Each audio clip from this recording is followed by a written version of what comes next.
Radha Madhava Kunja Bihari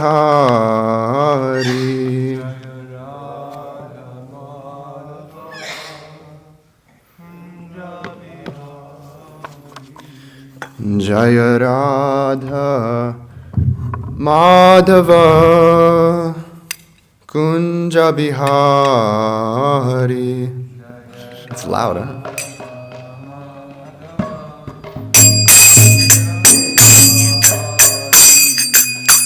Gopi Jana Vallabha Girivaradhari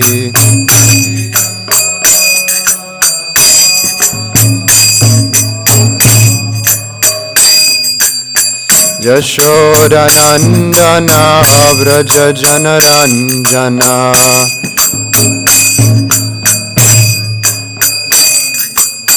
Yashoda Nandana Vraja Janaranjana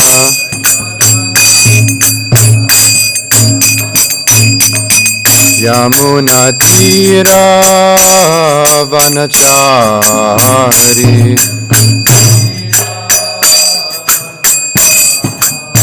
Yamuna Tira Vanachari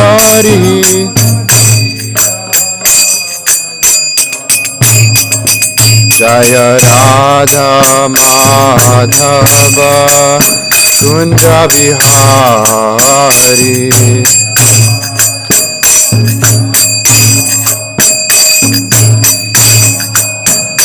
Jaya Radha Madhava Kunja Bihari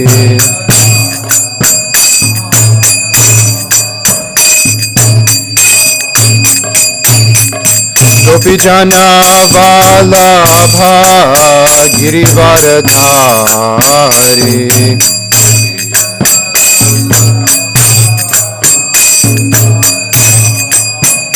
Gopi Jana Vallabha Girivaradhari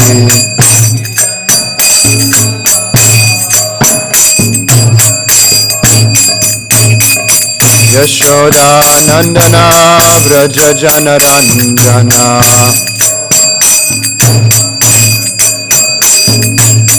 Yashoda Nandana Vraja Janaranjana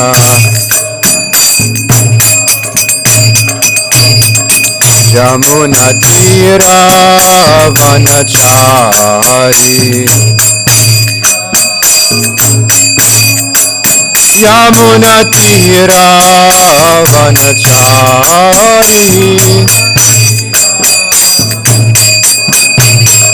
Jaya Radha Madhava Kunja Bihari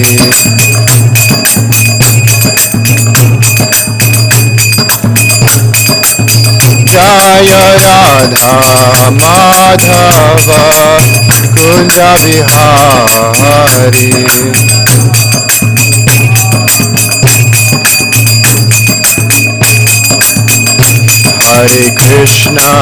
Hare Krishna Krishna Krishna Hare Hare Hare Rama Rama Rama Hare Hare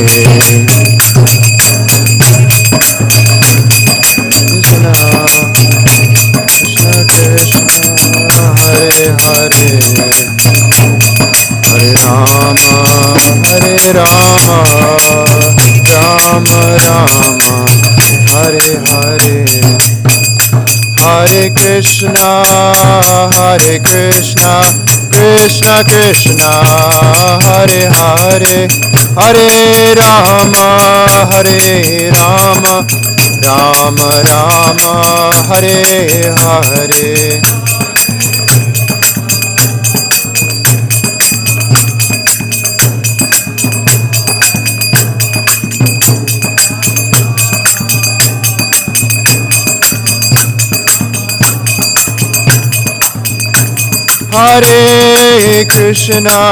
Hare Krishna Krishna Krishna Hare Hare Hare Rama Rama Rama Hare Hare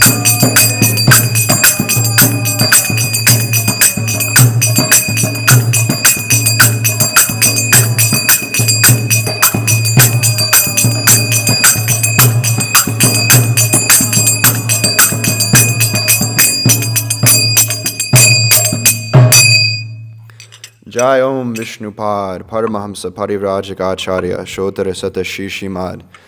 His Divine Grace A.C. Bhaktivedanta Swami Srila Prabhupada Ki Jai. Srimad Bhagavatam Ki Jai. Nitai Gaur Premanandi Hari Hari Bo. All glories to the assembled devotees, Hare Krishna.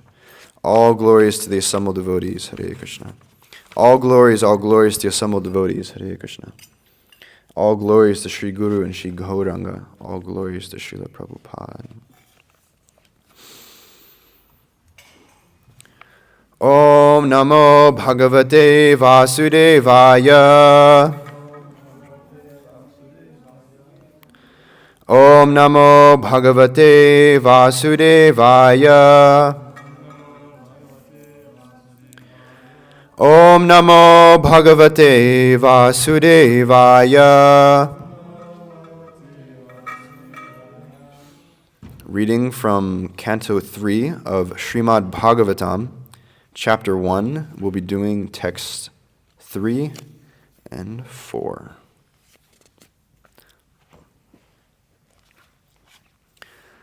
Raja Uvacha Kutra Kshatuhu Bhagavata Maitreyena Asa Sangamanaha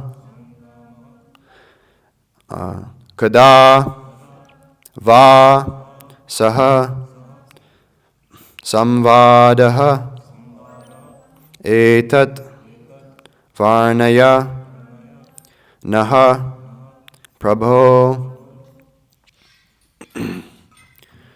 Rajovacha Kutra Kshatur Bhagavata Kutra Kshatur Bhagavata Maitreyena Sasangamaha Maitreyena Sasangamaha Kadava Sahasamvada Kadava Sahasamvada Etadvarnayanaf Prabho Etadvarnayanaf Prabho Rajovacha Kutra Kshatur Bhagavata Maitreyena Sasangamaha Kadava Sahasamvada Etadvarnayana Prabho Rajovacha Kutra Kshatur Bhagavata Maitreyena Sasangamaha Kadava Sahasamvada Etadvarnayanaf Prabho. Please chant. Rajovacha Kshutra Shatur Bhagavata Maitreyena Sasangamaha Kadava Sahasamvada Etadvarnayanah Prabho. Rajovacha Kutra Kshatur Bhagavata Maitreyena Sasangamaha Kadava Sahasamvada Etadvarnayanah Prabho. Rajovacha. Kutra kshatur bhagavata. Maitreyena sasangamaha. Kadava saha samvada. Etadvarnayana Prabhu. Mataji's? Rajavacha. Kutra kshatur bhagavata. Maitreyena sasangamaha. Kadava saha samvada. Etadvarnayana Prabhu. Rajavacha. Kutra kshatur bhagavata. Maitreyena sasangamaha. Kadava saha samvada. Etadvarnayana Prabhu. Rajovacha. Kutra kshatur bhagavata. Maitreyena sasangamaha. Kadava saha samvada. Etadvarnayana Prabhu. Raja Uvacha. The king said, Kutra, wherein? Kshatuhu, with Vidura. Bhagavata, and with his grace. Maitreyena, with Maitreya. Asa, there was. Sangamaha, meeting. Kada, when. Va, also. Saha, with. Samvadaha, discussion. Etat, this. Varnaya, describe. Naha, unto me. Prabhu, O my Lord. Translation and purport by His Divine Grace, A.C. Bhaktivedanta Swami, Srila Prabhupada Ki Jai. Translation. The king asked Shukadev Goswami, where and when did the meeting and discussion take place between Saint Vidura and His Grace Maitreya Muni? Kindly oblige, my Lord, and describe this to us. Purport. Exactly as Shonaka Rishi inquired of Sutta Goswami, and Sutta Goswami replied, so Srila Shukadev Goswami replied to Maharaj Parikshit's inquiries. The king was very anxious to understand the meaningful discussion that took place between the two great souls. So I'll read text 4, verse translation and purport as well. Nahyo paradayodhyastasya vidurasya malatmanaha tasmin variyasi prashnaha saduvadopa brimhitaha. Translation. Saint Vidura was a great and pure devotee of the Lord, and therefore his questions to His Grace, Rishi Maitreya, must have been very purposeful, on the highest level, and approved by learned circles. Purport. Questions and answers among different classes of men have different value. Inquiries by mercantile men in a business exchange cannot be expected to be highly purposeful in spiritual values. Questions and answers by different classes of men can be guessed by the caliber of the persons concerned. In Bhagavad Gita, the discussion was between Lord Krishna and Arjuna, the Supreme Person and the Supreme Devotee, respectively. The Lord admitted Arjuna to be His devotee and friend, Bhagavad Gita 4.3, and therefore any sane man can guess the discussion was on the topic of the Bhakti Yoga system.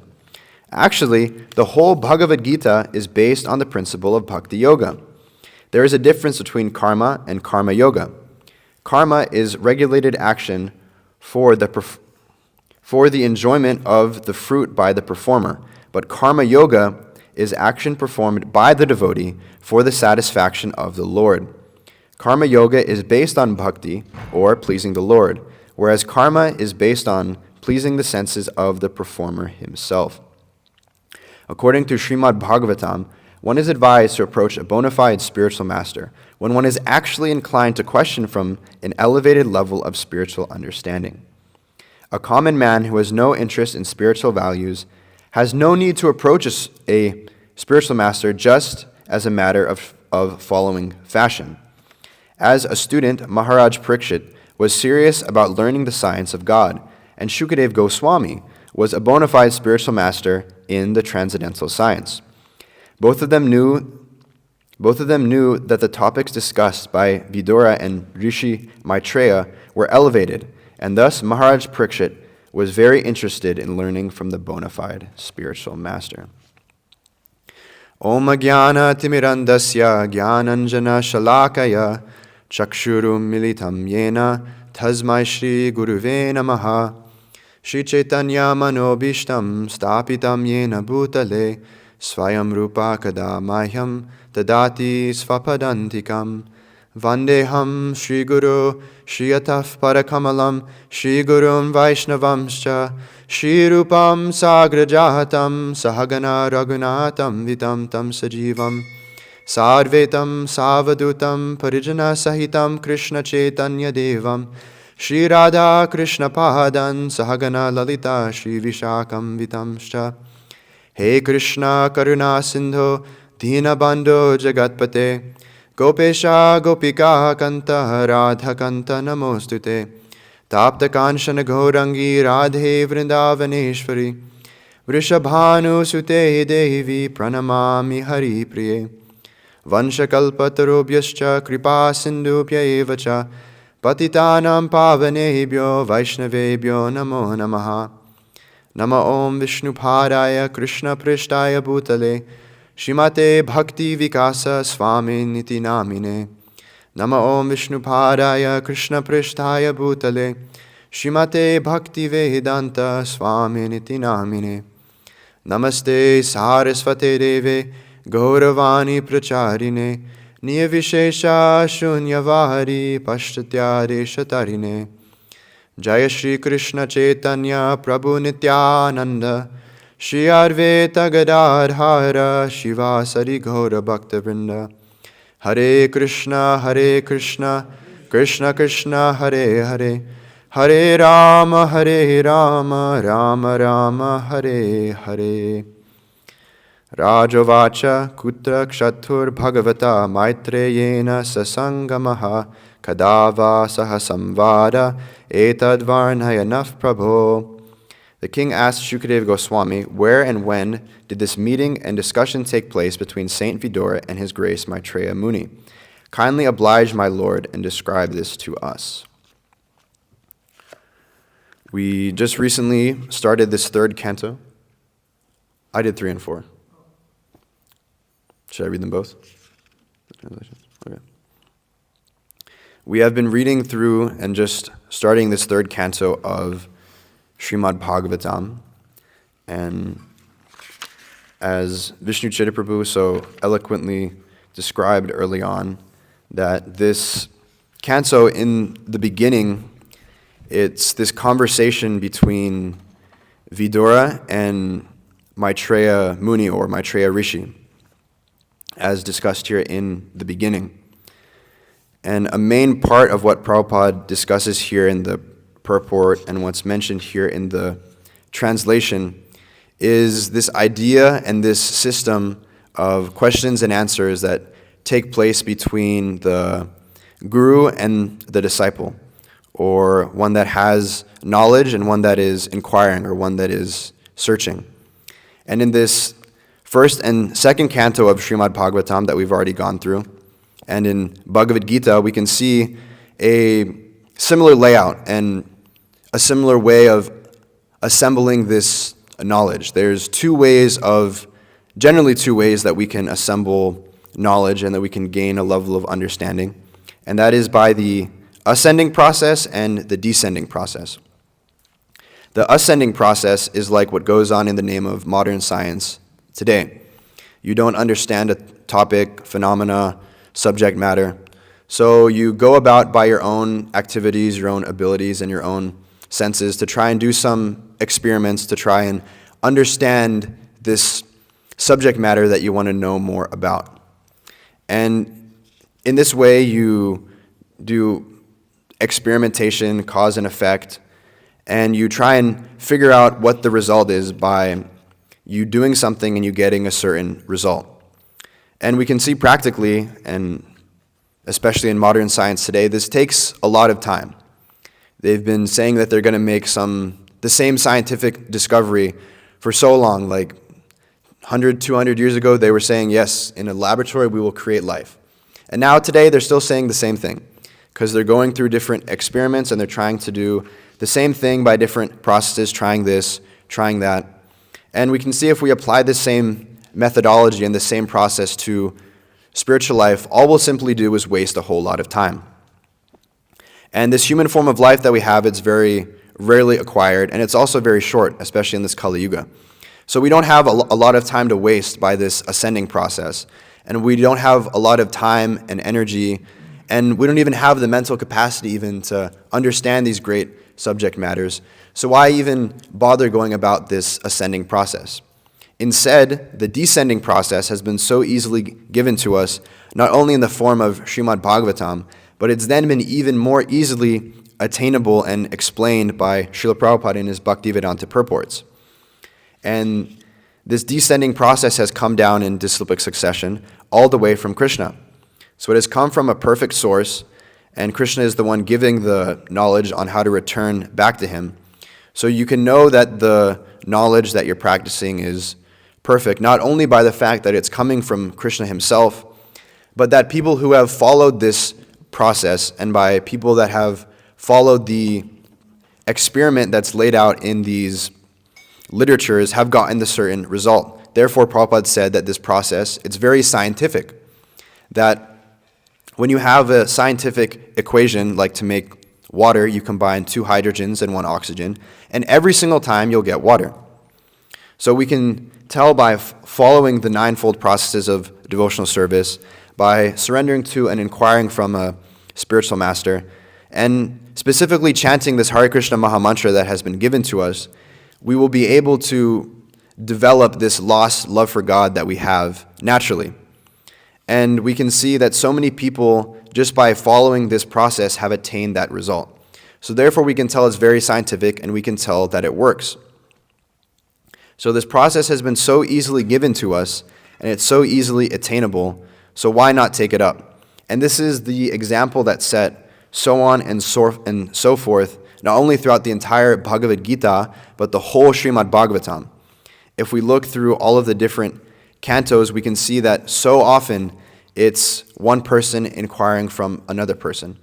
I'm still on the 3rd canto of Srimad Bhagavatam, so I haven't read so much, but already up until now, we have between Maharaj Parikshit and Shukadev Goswami, we have Sutta Goswami and the sages where he's at speaking. We have Narada and we have Vyasadeva. Here we have Maitreya Rishi and we have Vidura. And then later on in this canto, we also have the conversation between Devahuti and Kapila Muni also. And as Prabhupada mentions here in the purport, that actually the Lord admitted to Arjuna to be his devotee and friend, and therefore any sane man can guess the discussion was on the topic of the Bhakti Yoga system. Actually, the whole Bhagavad Gita is based on the principle of Bhakti Yoga. So there was all these conversations taking place throughout the entire Srimad Bhagavatam. But what was the conversation about? We can see, and we see out on the streets when we go out on Harinam or on book distribution, or just any time where, I go shopping all the time and I'll go to Costco and you'll hear so many people having conversations, you'll hear so many systems of questions and answers, but the topic of their conversation isn't anything that's actually important. Vishnu Chitta Prabhu was saying the other day in his class that so many people come up to you and they ask, how are you? But they'll ask you that 20 times a day. So you can tell that not only do they not actually really care how you are, and they're just doing it out of some sort of formality, but they aren't really trying to get anything out of the conversation. They're just having a conversation on the basis of formality, like, oh, hi, how are you? How are you doing? How is your day been? What are you doing today? Like people ask these questions and they make these inquiries, but they don't have any meaning behind it. There's no actually purpose to their system of questions and answers. It's just on the mere basis of formality, and whatever answer the person gives, like, oh yeah, wow, yeah, that's so amazing, thank you so much. No matter what the answer is, or they'll pretend to be concerned, and then they'll forget about the conversation within the next 1 minute, 2 minutes, 3 minutes, 4 minutes, however it may be. But these conversations, they, one, don't have any purpose, and two, they don't have a lasting impact on one's life. But Prabhupada so easily delineates here how all these systems of questions and answers, they touch on the topic of bhakti yoga, which is the most important thing to have conversations about, because like I was saying, it's the way that it's this process by which we can reestablish our love for Krishna and our love for the Supreme Personality of Godhead. It's the system of bhakti yoga, right? Yoga is this process, it means to link. So by the process of yoga, we can actually reestablish and reconnect and rekindle our relationship, our eternal loving relationship with the Supreme Personality of Godhead himself. And we can see that not only was this conversation going on and not only was it taking place, but the king Maharaj Parikshit, who is hearing all these stories and all these inquiries, because what is the position of Maharaj Parikshit? What has been described early on is that he got cursed by the Brahmana boy, that in 7 days he will die by the snake bird, right? It was going to bite him. Yeah. I just always think about that picture that's like on the 12th canto of like the spitting the fire. So Maharaj Parikshit was hearing from Shukadev Goswami, and he was very anxiously hearing and very anxiously wanting to understand the meaningful discussion that took place, because not only because he was a great devotee of the Lord and coming in a line of great devotees coming from Arjuna, who Krishna spoke the Bhagavad Gita to, but he was in a position where he knew that he was going to die. So one of the first questions that he inquires from Srila Shukadev Goswami is, what is the best thing that one can do when they're facing death? And what is the process that one should do, and what should one hear when they're approaching death? And therefore he was very anxious to understand this meaningful discussion that took place between these two great personalities and all of the systems of questions and answers that took place in the entire Srimad Bhagavatam, because it was very relevant to his entire situation. And this is very applicable for us too, because we're also in the human form of life where we're able to understand these topics and these subject matters. And we're also in a situation where death can come to us at any time, especially in the Kali Yuga and in the modern age, where there's so many dangerous situations happening every single day.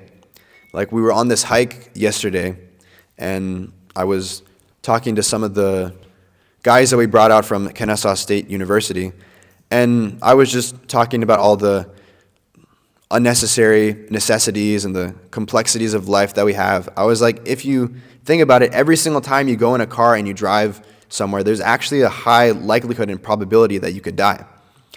It isn't something that's very nice to think about and to dwell on necessarily, because then you'll probably have a very pessimistic outlook in life, but it's true. And I mean, I don't know how many of you guys drive up and down on this I-75 and this I-85, but almost every single day without fail, there's a car crash. Almost every single day without fail. Like this Kennesaw State University that we go up to, it's not so far away actually, but it sometimes takes us 2 hours to get back from there, because there's one crash here, one crash there, you have to wait, you have to sit in traffic. And you might see the crash and you might go by and you're like, oh wow, that was scary. But then you don't really think about it. But really, this is someone's actual life that could have been not only taken at that time, but put into great risk, right? So, and that's just one example, and that's just one situation. Any disease, any situation, anything could happen to us at any time. So we're actually in a very precarious position. And not only is our position in general precarious, but especially in this human form of life which we have attained after so many lifetimes, and we've come to this situation where we've been able to come to Krishna consciousness, we should really take full advantage of it. We should be like Maharaj Parikshit and really be very anxious to understand these meaningful subject matters that take place. And the best way to do this is also delineated here by Srila Prabhupada in the purport. And when Srila Prabhupada speaks, and if you look through Srila Prabhupada's purports, you can see almost everything that he speaks and almost everything that he says is on the strength of the Shastra and on the strength of Srimad Bhagavatam. So Srila Prabhupada here, he discusses the process of approaching a bona fide spiritual master and surrendering to a bona fide spiritual master. But he really emphasized that according to Srimad Bhagavatam, one is advised to approach a bona fide spiritual master. And when one is actually inclined to question from an elevated level of spiritual understanding, then one should approach the bona fide spiritual master. So first of all, Prabhupada isn't just saying these things because, like I was saying, it isn't some ascending process where it's some own idea that he concocted and that he came up with, but that this is actually the system of spiritual understanding that has been passed down for hundreds, thousands, and millions of years. So on the strength of Srimad Bhagavatam and on the strength of Bhagavad Gita, Srila Prabhupada emphasizes this point of not only surrendering to a bona fide spiritual master, but surrendering to a bona fide spiritual master when one is actually at the level to have an amount of spiritual understanding. We can see in Bhagavad Gita, Krishna says, Tadvidi pranipatena pranipashyena sevaya upadekshanti te jnanam jnaninas tattvadarshinihi. That just try to learn the truth by approaching a spiritual master, inquire from him submissively, and render service unto him. The self-realized souls can impart knowledge unto you because they have seen the truth. And then in the purport here, Prabhupada says that the path of spiritual realization is undoubtedly difficult. The Lord therefore advises us to approach a bona fide spiritual master in the line of disciplic succession from the Lord himself. No one can be a bona fide spiritual master without following the principle of disciplic succession. The Lord is our original spiritual master, and the disciplic succession can convey the message of the Lord as it is to his disciple. No one can be spiritually realized by manufacturing his own process, as is the fashion of the foolish pretenders. Therefore, mental speculation or dry arguments cannot help lead one to the right path, nor by independent study of books of knowledge can one progress in spiritual life. One has to approach the bona fide spiritual master to receive the knowledge. Such a spiritual master should be accepted in full surrender, and one should serve the spiritual master like a menial servant, without false prestige. Satisfaction of the self-realized spiritual master is the secret of advancement in spiritual life. Inquiries and submission continue the proper combination for spiritual understanding. Unless there is submission and service, inquiries from the learned spiritual master will not be effective. One must be able to pass the test of the spiritual master, and when he sees the genuine desire of the disciple, he automatically blesses the disciple with genuine spiritual understanding.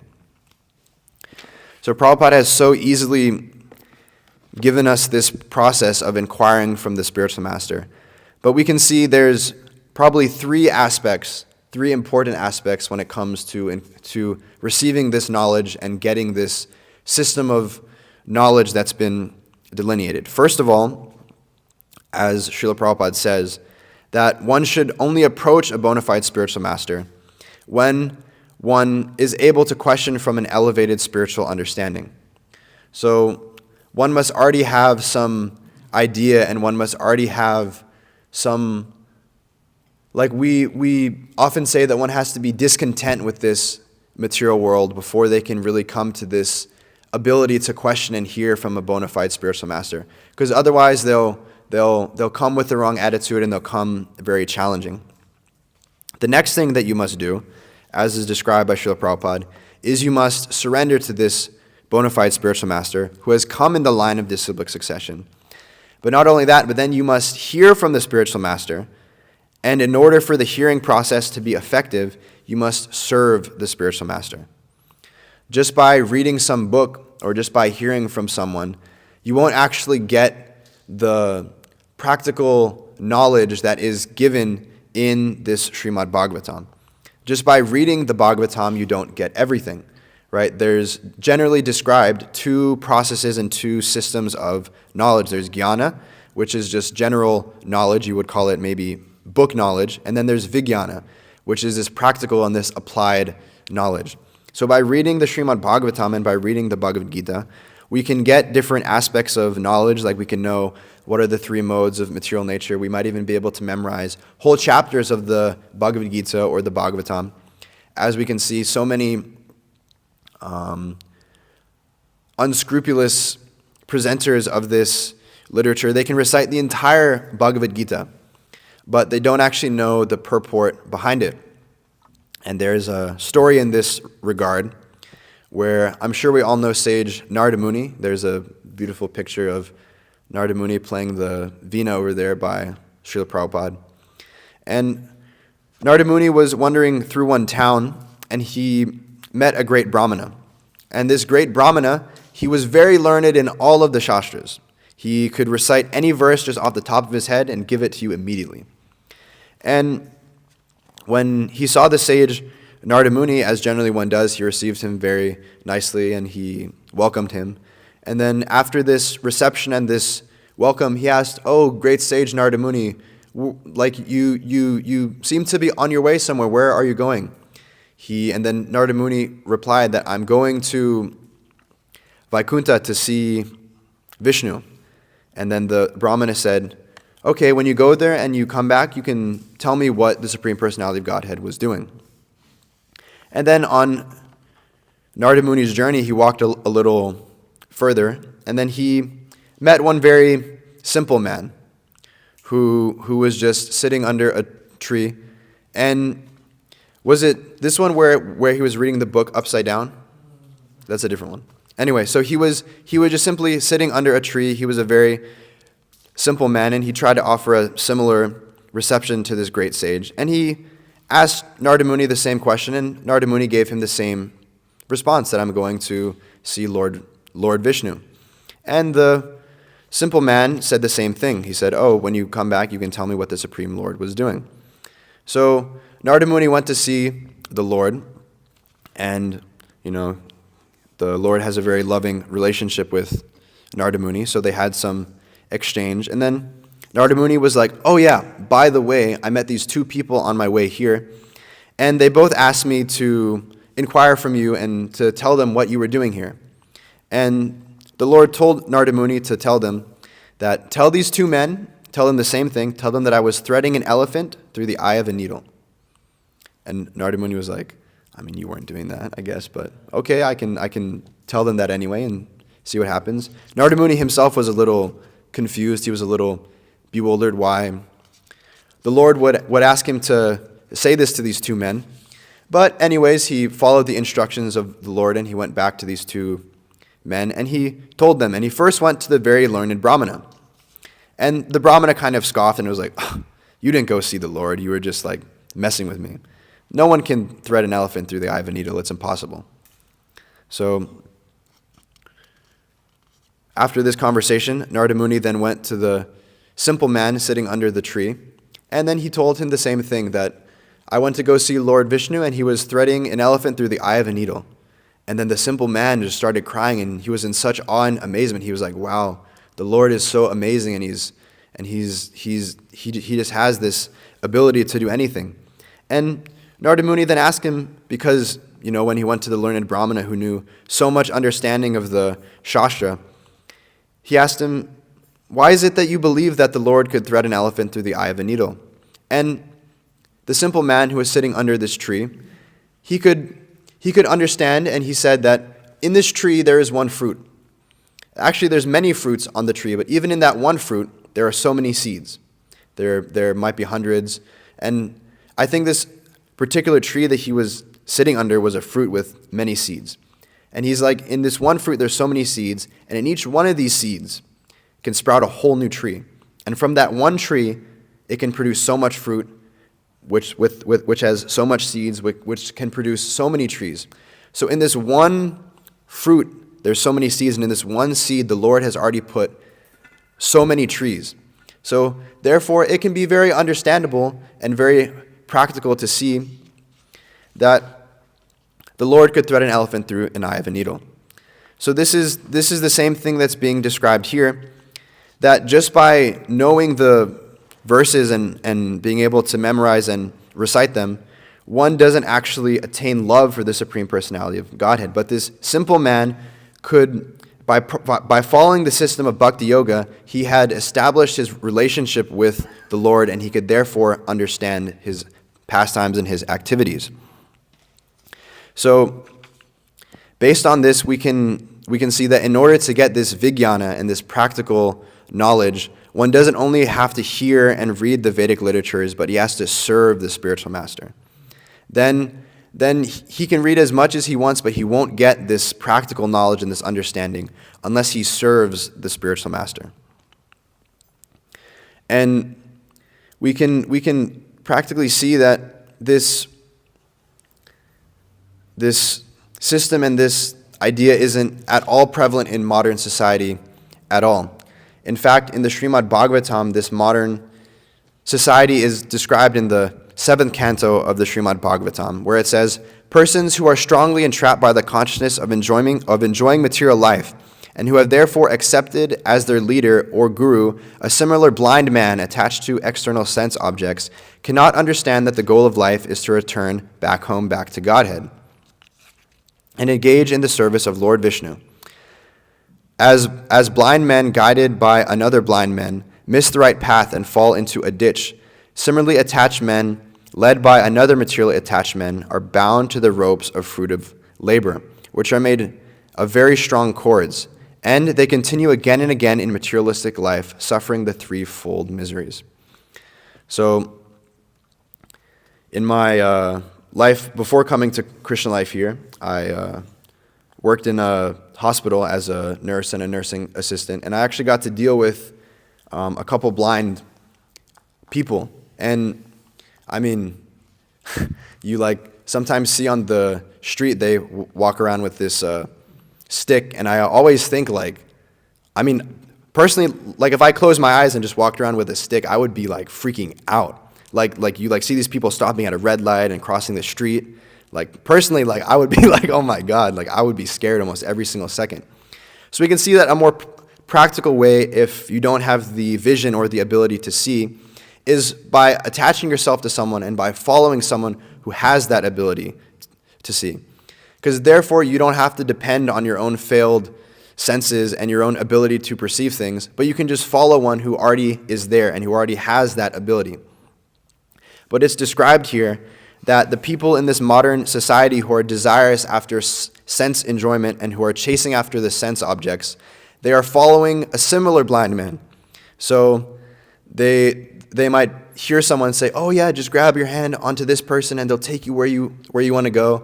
But little do they know that this person is just in the same situation that they are. We tell all these people at these different colleges and these different universities that, okay, what are you studying here? What are you trying to do with your life? And they say that they're going to get this degree, they're going to get this job. And we say, okay, have you done any internships or have you met people that have this job? They're like, yeah. And then we ask them, would you say these people are actually happy? And they're like, wait a second, not really. So I'm like, why are you trying to follow this process and why are you trying to follow these people? If your goal is happiness, why are you trying to follow the path of people who aren't happy? And it's described here that these people, what they do is that they fall into a deep, dark well. And we can see this is practically our position in this world, that we've fallen into this deep, dark well. And this is a very good analogy because when one is in a deep, dark well, there's no way they can get out by themselves. It's sometimes described by, you often talk to Christians on the street, and they talk about this path of faith versus path of works. And this is described in two different analogies, that one is described as the kitten or as the lion cub. The kitten, it just walks around, it just does whatever the heck it wants, it goes here and there. It's just kind of frivolous, doing its own thing. And then whenever the mother lion wants to take the cub up and take it somewhere, it just picks it up in its mouth and brings it to one place. So the cub doesn't have to do anything, but the mother will still take care of it. This is generally described as the path of faith. Then we have the other example of the monkey, where the mother monkey will go here and there, but it's up to the little monkey to hold on And if the monkey doesn't hold on, it'll simply fall off, and the mother will kind of like disregard it, and therefore it falls off of the path. But our system of getting out of this conditioned material life has been described by our acharyas as this, as we've fallen into this deep, dark well. So it's impossible for us to get out by ourselves, no matter how hard we try. But it's been described that the rope has been cast down by Krishna and by the spiritual master, in which they can bring us up. But the guru and the spiritual master can offer us the rope, but it's up to us to take hold of the rope. And then the spiritual master will help to bring us up. And when I was so mercifully allowed to travel with Mahotsa Prabhu, he was giving one class in Orlando, and he pulled out his beads. He pulled out his beads that he received at his initiation. And he said, "This is the rope that's cast down by the spiritual master to take you out of this well of material existence." The spiritual master has chanted the Hare Krishna Mahamantra purely on these beads, and he's then given them to you to follow him in this process of chanting the Hare Krishna Mahamantra. Hare Krishna, Krishna Krishna, Hare Hare, Hare Rama, Rama Rama, Hare Hare. And all we have to do is firmly hold on and firmly fix ourselves onto these beads when we're chanting. Firmly fix ourselves at the lotus feet of our spiritual master, and we'll be able to actually get out of this deep, dark well of material existence. And it isn't like it's been describing that one doesn't just have to take shelter of the bona fide spiritual master. And it's even described here that a common man who has no interest of spiritual values has no need to approach a spiritual master just as a meaning of fashion. And it's been described that one actually has to be inclined to question from the spiritual master. One has to have the desire to hear from the spiritual master. One doesn't just accept the spiritual master and think that, okay, the spiritual master will be like this mother lion and just pick me up and take me back to Godhead and I don't do anything. One shouldn't think that they can break the four regular principles, and because they've accepted a spiritual master, oh, my guru, he's so merciful that he's accepted me and I can do anything that I want and he'll still take me back to Godhead. This isn't the process that we should have. One should not accept a spiritual master just as a way to say, oh yeah, I have a guru now. You might say, oh yeah, I have a friend, I have a job, I have a car. Oh yeah, and I also have a guru too. It's just like a nice thing to have. Yeah, like and then you might say, oh, I have my material guru, I have my spiritual guru, I have my guru on Monday, I have a different guru on the weekend. And you just accept the guru just out of a matter of fashion, and you aren't actually interested in hearing from the bona fide spiritual master. And this process of being so desirous to hear from the bona fide spiritual master has been so eloquently put out in this Srimad Bhagavatam. There's a very famous verse that talks about Nigama Kalpa Taro Galitam Palam, that about, O expert and thoughtful men, relish Srimad Bhagavatam, the mature fruit of the desire tree of Vedic literatures. It emanated from the lips of Srila Shukadev Goswami. Therefore this fruit has become even more tasteful, although its nectarian juice was already relishable for all, including liberated souls. So they hear this Srimad Bhagavatam and they're able to relish it very much, and they're very desirous to hear. It isn't that when Maharaj Parikshit was hearing this Srimad Bhagavatam that he was, falling asleep or he was not so interested and he had to force himself to stay awake. But he was very interested in hearing this system and this process. And it's described later on in this third canto. Let me see if I can find it here. Yeah, here it is. It's in this fifth chapter. I remember when I was first going through this third canto that when I read this part, I was like, whoa, this is really amazing how Prabhupada delineates and puts this in here. That the real purpose of such literatures, talking about all the other Vedic literatures that were compiled by Vyasadeva, like the Vedas, the Puranas, the Mahabharata, he says the real purpose of such literatures is not so much to present topics of historical references, but to revive people's senses in God consciousness. For example, Mahabharata is the story of the battle of Kurukshetra, and common people read it because it is full of topics regarding the social, political, and economic problems of human society. But factually, the most important part of Mahabharata is Bhagavad Gita, which is automatically taught to readers along with the historical narrations of the battlefield of Kurukshetra. Vidura explained to Maitreya his position of being fully satisfied with the knowledge of mundane social and political topics, and having no more interest in them. He was anxious to hear the transcendental topics regarding Lord Sri Krishna. Because there was insufficient topics directly concerning Krishna in the Puranas, Mahabharata, etc., he was not satisfied and wanted to know more about Krishna. Krishna Katha, or topics regarding Krishna, are transcendental, and there is no satiation in hearing such topics.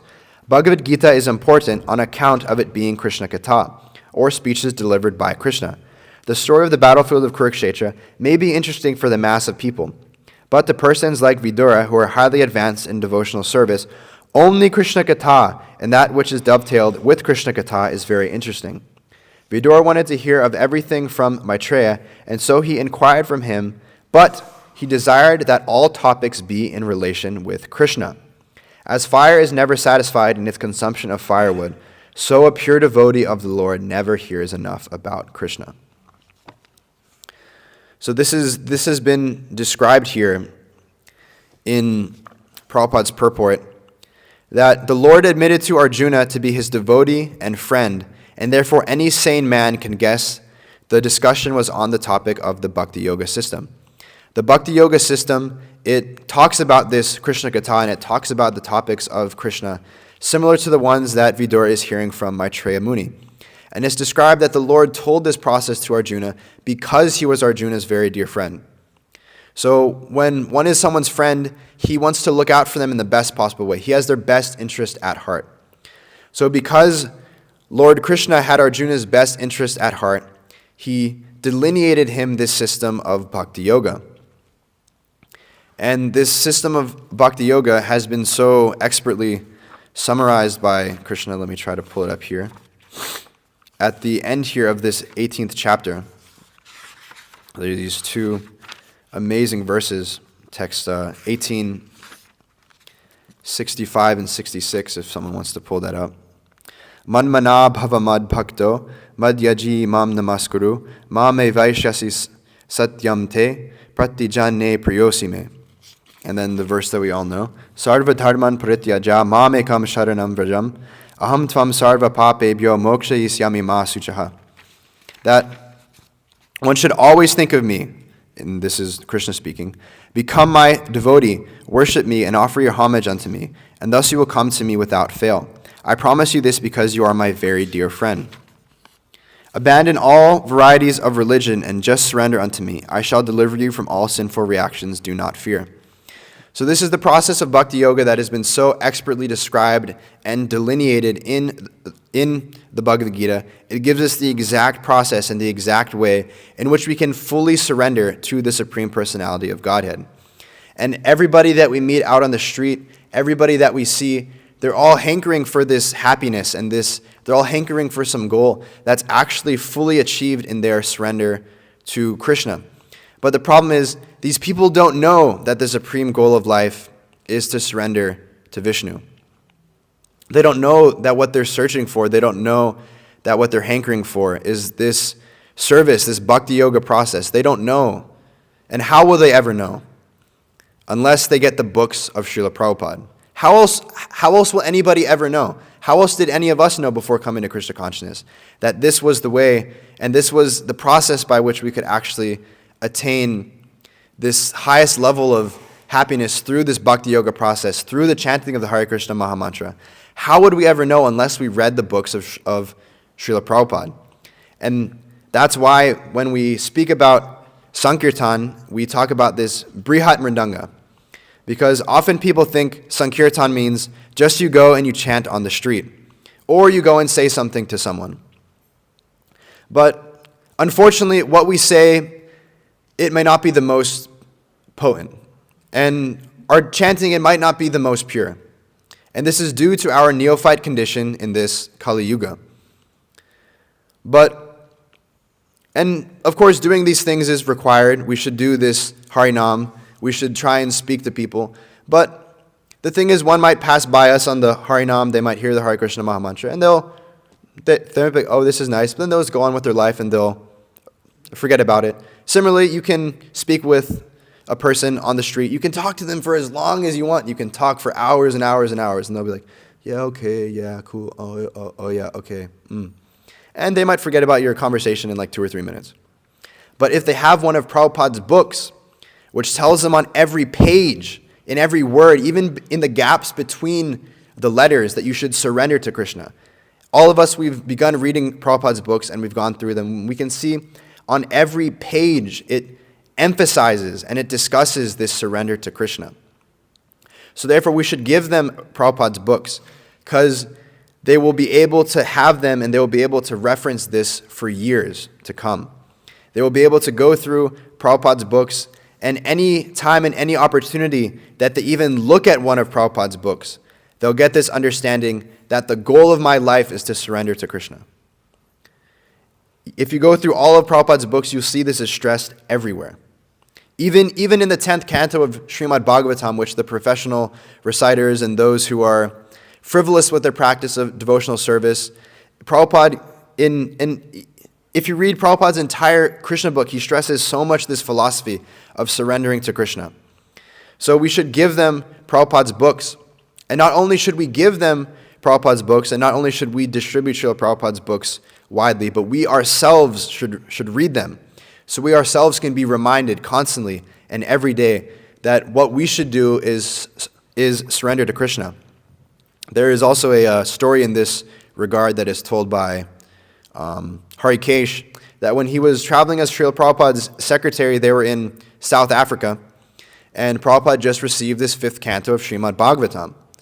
And I'm going through this Prabhupada Memories series now, and you hear so many devotees talk about how ecstatic Srila Prabhupada was when he received these first published cantos of Srimad Bhagavatam. And you also talk to Prabhupada disciples, and because we kind of take it for granted now. We go down into the book room, we have like 200 sets of Bhagavatam, 200 full sets of Bhagavatam. We go into our brahmacharya ashram. If you're reading this 3rd canto, you can have access to 2, 3, 4, 5 books. But we have to understand that when Prabhupada first received this canto of Srimad Bhagavatam, it was the first printing of Prabhupada's 5th canto of Srimad Bhagavatam. No one had ever read it before in the entire Krishna conscious movement. So when Prabhupada received this 5th canto of Srimad Bhagavatam, he was, of course, very happy, very ecstatic, and he was reading through his... And we hear it described so much that Prabhupada read his own purports. It wasn't just that Prabhupada wrote these books and he gave them to his disciples, but Prabhupada's secretaries and Prabhupada's servants would often describe that when Prabhupada was traveling from place to place, traveling on the plane, he would read his own books, because he said that these books were not written by me. I did not write these books. But when I was sitting there and when I was either dictating or when in the early days he was typing on the typewriter, later on he got this dictaphone and he was able to dictate his purports. But he said, it's actually Krishna giving me this inspiration. So I go through and I read my own books. So we can even practically say that if Prabhupada's reading his own books, then we should definitely be reading his books. And Prabhupada emphasized this point so much in this instance that Harikesh was describing, that Prabhupada looked to him and he said, in America, they are thinking that these books, they're just for distribution. They are for everyone else. But Prabhupada said, I've written these books for my disciples to read. I am authorizing you to read these books 24 hours a day. Why is this? Because Prabhupada didn't want us to just join this Krishna consciousness movement. He didn't just want us to do it for some time, but he wanted us to do it for our whole lives. So by reading the books of Srila Prabhupada, we'll be able to intellectually and practically understand that this is what we should do, and we can be able to engage in this Krishna consciousness mission. We can engage in this highest service of book distribution, not only for 1 year, for 2 years, but for our whole lives. Prabhupada said you must be convinced. When we were in Orlando, again, when I had the great mercy and privilege of traveling with Mahotsa Prabhu, we visited the home of Trivikram Maharaj, and he was giving us this, it's posted up on Christian Life Media, the ecstatic class that he was giving us, but he was telling us also his different interactions and pastimes that he shared with Srila Prabhupada. And he was saying that he was sitting in one class. I think they were in Japan because that was one of the main places that Trivikram Maharaj went to preach. And he had arrived late to the class, and he was just kind of going to sit in the class. And Prabhupada looked directly at him, and he was like, Trivikram! And he was like shocked, and he went, yes. Prabhupada went, are you convinced? And Trivikram Maharaj was like, oh my God. And he was like, yes, Srila Prabhupada? And he's like, yes, we must be convinced of this philosophy. And if we are convinced, then we will be able to practice this Krishna consciousness. So we must be convinced. And if we see people that have been able to distribute books for their whole lives, if we see people that have been doing it for a long time, we see Mahotsa Prabhu, we see Brigupati Prabhu, we see Parmeshwar Prabhu, like, oh my God, Parmeshwar Prabhu was just here. Talk about being convinced of the philosophy of Krishna consciousness. Just speaking to him, being convinced, it just emanates out of his mouth. You can see not only how much he understands the philosophy, but how he's convinced of the philosophy. So in order to be convinced of the philosophy so we can engage in this Krishna consciousness for our whole lives, we must read the books of Srila Prabhupada. So therefore, to convince not only ourselves, but to convince everybody else in the whole world, we should distribute these books of Srila Prabhupada. And what better way to give someone the full outlook of Krishna consciousness than to give them a full set of Srimad Bhagavatam. And I know he probably won't be so happy to hear me glorify him, even though he deserves it in every which way. We don't really have any festivals today, but it was almost a festival in and of itself that Mahotsa Prabhu distributed hand-to-hand 55 sets of Srimad Bhagavatam in one day for a total of, what was it, like 5,030 books? 5,035 total books. And it's really amazing, actually. A big thing that he does is not only does he distribute books, but he turns others into book distributors too. He'll give someone a whole box of these smaller books like Spiritual Yoga, On the Way to Krishna, or some of these books like this, and he's like, I'm going to give you this whole set of books. You run some sort of studio, or you run some sort of thing where you have people that come to your facilities and they try to learn about higher principles and higher processes of yoga. So what you should do is I'm going to give you this big box of books, and what you will do is every person who is serious that you meet, you will give them one of these books. So not only is Mahotsa Prabhu the incarnation of book distribution in the sense that he is able to distribute so many sets of books, so many full sets of Srimad Bhagavatam, and constantly make the impossible possible by acting purely as an instrument of his spiritual master, and by being so convinced of this philosophy and so convinced of this Srimad Bhagavatam, but he's able to turn others into book distributors too. Not only the devotees at Krishna Life who he has so expertly trained up to distribute so many books, but random people who he just meets on the spot, he turns them into book distributors too. So we can see this is the power and the potency of these books. That the only power, the only potency that we have is to distribute the books of Srila Prabhupada. That is what the spiritual master has given us. We ourselves, we might think we know so much and we can speak so many things to so many people. But people will just, you can say so many things, but just in this one book, Bhagavad Gita, just in this set of Srimad Bhagavatam, every single question that one can pose to the philosophy of Krishna consciousness, Prabhupada has broken it down systematically. Any reason someone can have not to practice this Krishna consciousness, Prabhupada has defeated their argument. No problem. In the best way possible. And I'm even experiencing this now.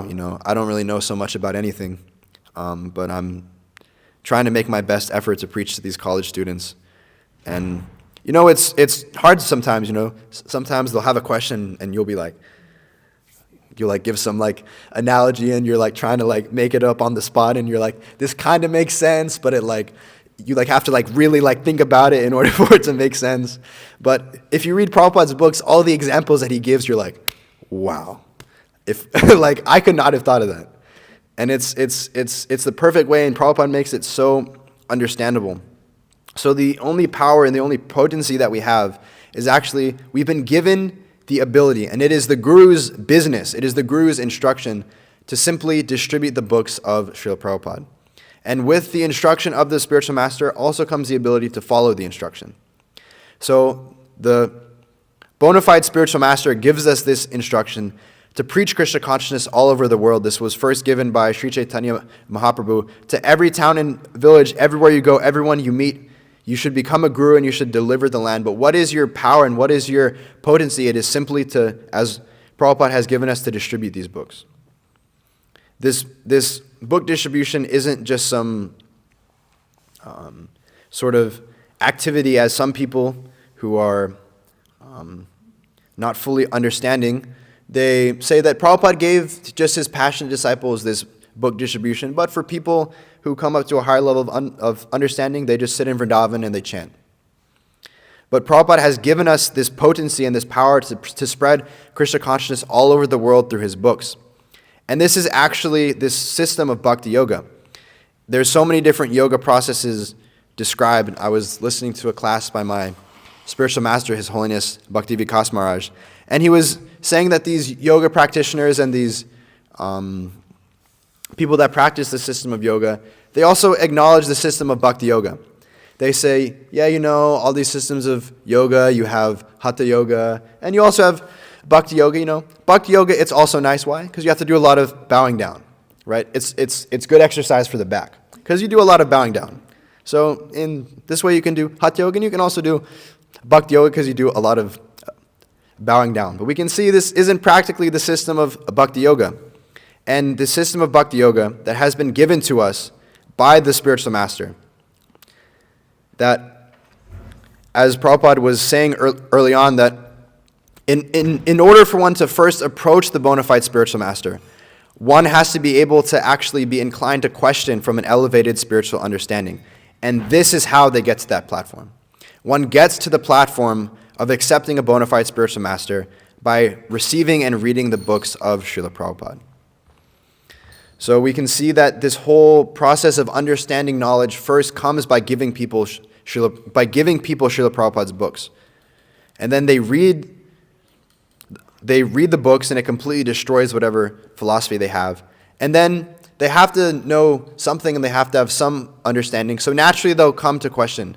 They'll come to submissively ask from the spiritual master. And then after surrendering to the spiritual master, by serving the spiritual master, everything is revealed to him.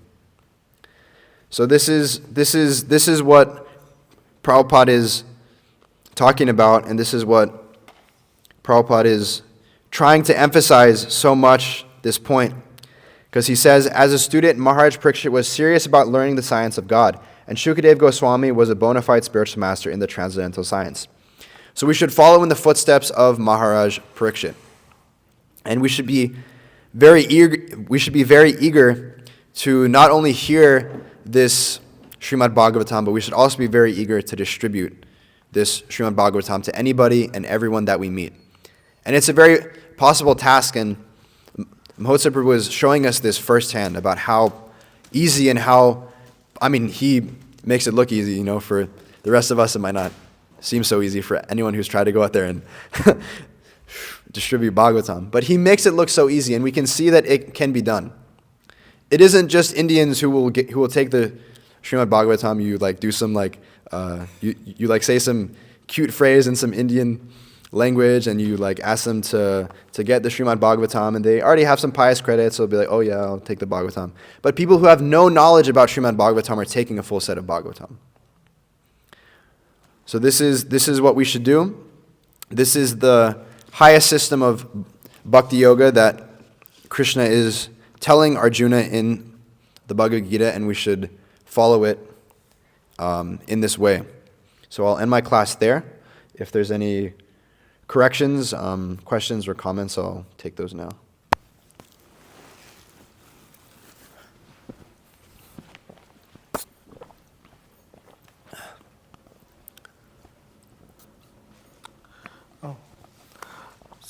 So, I was thinking about this, this point about inquiries and submission, and how Prabhupada, he makes this emphasis that, that pleasing the spiritual master, this is, the most important thing. And in fact, it's so important that even if one doesn't have the right attitude, or one hasn't learned the philosophy right, or one is still having problems with surrender, still you will never go wrong by trying to please the spiritual master and the devotees. And in fact, if you do so, and you do really well, you might get some extra mercy that you don't deserve. Tell me about it. I mean, it's, and to be honest, that's kind of, what we all should really be focused on.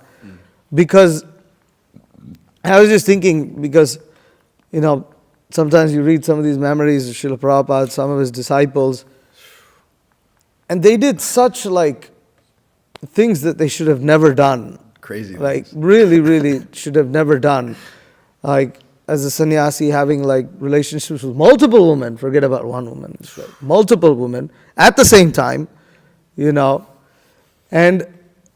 but it's shocking how many times Srila Prabhupada was asking about that devotee again and again and again, just because that devotee had rendered such service in the past and had actually shown some affection, although he hadn't purified himself to the extent that he had actually completely followed his vows and everything. Still, that aspect of pleasing the spiritual master is so powerful. And then you have all these stories of disciples of Srila Prabhupada who met Prabhupada at the last moment of their life, and oh Prabhupada, you came to save me, and and all these kind of far out things, and I'm just personally, at least personally for myself, just seeing what Mahotsav Prabhu is doing and what all the other devotees are also here doing, as I can't do any of these things. And it's just at least if we can do something to please them, then we've done something right. Sometimes devotees go through some crisis, what are we going to do in life? But actually, if we have the attitude that we simply want to serve the Vaishnavas and please them, somebody is very expert in doing something, let me just assist them. Actually, it's a really wonderful position, and one can be fully satisfied, and one actually gets a lot of mercy doing that. Because those who are really exalted Vaishnavas, even when you help them even a little bit, they feel so much gratitude towards you, although what we did was actually very insignificant. Right. They feel so much gratitude. And in this regard, even in this point about making enquiries, submission and enquiries, although our philosophy says, you should ask questions, you should understand, still, the more important principle is, are you pleasing? Because the questions are supposed to be giving pleasure. Right. The enquiries and submission is supposed to be giving pleasure. If your submission is artificial, or if your enquiries are just for the sake of your, mental masturbation, your mental trip, it's then it's just and you might logically be thinking, well, I'm supposed to be asking questions. You just keep asking questions, and then you see all the devotees are, on the Vyasa, they're talking about asking questions, but then when you ask a question, they get very upset.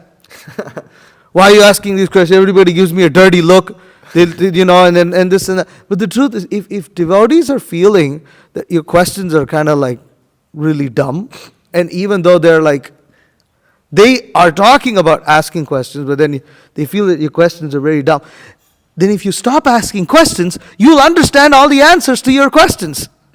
And you'll actually understand. And this is the whole process of Bhakti Yoga, because it's abandon all varieties of religion and surrender unto me. And Srila Prabhupada will translate this in another way. They give up all hogwash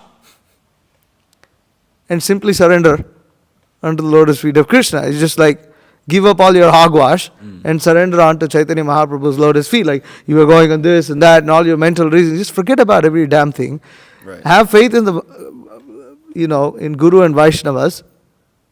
And everything else is taken care of. It's actually a really amazing process. It just, unfortunately, when you have this feeling and you're wow, you understand all of this, and then when you're in Maya, it's everything is like, it still is difficult, it's like, Right. that's our fallen position, it's like, anyways, say something, yeah. Yeah, Prabhu, thank you. Thank you so much for making that point that we should be pleasing to the spiritual master. And you hear about some of these stories of these interactions that Prabhupada had with his early disciples, like one pastime's coming to mind where some of Prabhupada's early disciples in New York, they were traveling with Prabhupada in the back of a car, and they offered Prabhupada some dates to eat. And so, generally when you offer something to the spiritual master, he'll take a bite of it, and then he'll give some to the disciples as Mahaprasad. So his disciples, just being, maybe like a few weeks, maybe some of them even a month in the movement, they were like, okay, this is kind of weird. So what they did was that they also took a bite of it, and then they gave it back to Prabhupada. It's like they have no idea how to deal with the spiritual master, but they were thinking, they called him Swamiji a lot early on. They're Swamiji is giving me a date, so I'll nicely give him some too. It's like, no, this is your spiritual master. He's mercifully giving you some Mahaprasad, some of his remnants. But they didn't understand. But still, Prabhupada didn't just like chastise them on the spot. But he could understand where his disciples were coming from, right?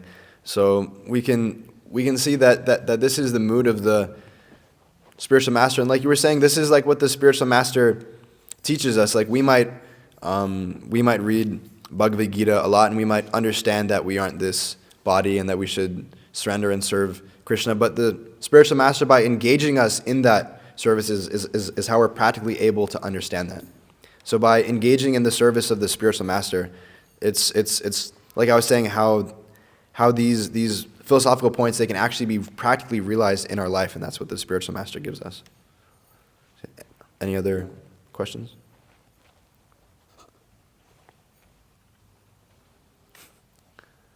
Mataji's? Nally, you had something? Yeah, I was just going to say the analogy you gave about like how dangerous it is to drive. Yeah. Like on paper, it sounds pretty scary. Like you're driving like a 2,000-pound metal machine going 80 miles an hour, and there's like hundreds of those flying around this way and that way, and then like on paper you can sketch yourself out if you have no idea what driving is. Like why would I there's so many risks associated. And me and Avadupa were talking about this on the way to North Carolina, that like we're just like, I think it was like we were talking about like the prasad distribution like avenue, and it's like there's so many risks, and like it may fail this way, that way, or the other, but it's like just like do it, follow the order of the spiritual master and like go about your business. And there's a lot of people who like try to cite the failures in Varnashram also in the past, and there's all this deliberation and talking, but there's no like action. So you have to like experiment. You have to keep attempting to fulfill the orders, and naturally the intelligence will come. But we shouldn't be like so worried about all these risks involved. Analyze the risk, create a business plan, but and then go for it. Yeah, I mean, we can see that so many of Prabhupada's disciples, they took risks for Srila Prabhupada. So one should take risks in Krishna consciousness. It isn't that one should just only do like the safe path and do the safe thing. but one must use their intelligence also. It isn't that one might think, oh yeah, if I drive at 200 miles an hour, then I'll get to my Sankirtan spot 15 minutes faster, and then I'll be able to distribute like a couple more books. But you'll most likely die in the process. Or if you don't die, you'll most likely kill somebody else. Right? So we have to do what's practical for our life and for our devotional service. So yeah. Any other questions here? Mata, do you have any questions? Okay. Srimad Bhagavatam ki jai, Srila Prabhupada ki